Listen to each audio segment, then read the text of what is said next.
okviru nacionalnih akcij, ki potekajo v Sloveniji pod okriljem Agencije za varnost prometa, je recimo v mesecu maju potekala aktivnosti povezane z nadzorom e-skirojev, drugače pa policija v vseh poostrenih nadzorih, ki jih izvaja tudi zoper druge udeležence v cestnem prometu, nadzira tudi e-skiroje, seveda pa tudi ob rednem delu, ker se, če ne druga, kak zaleti v tebe.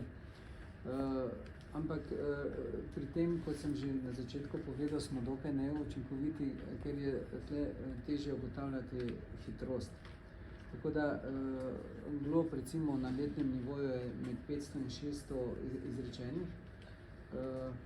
Kot pa je vprašala kolegica, pa nekih posebnih glob za predelana vozila, kar se tiče e-skiroja, ni, ne?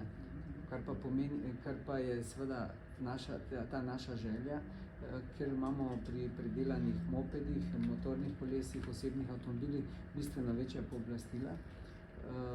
Tudi se odzame tako predelano vozilo, si želimo, da bi se to presnemalo tudi na to področje.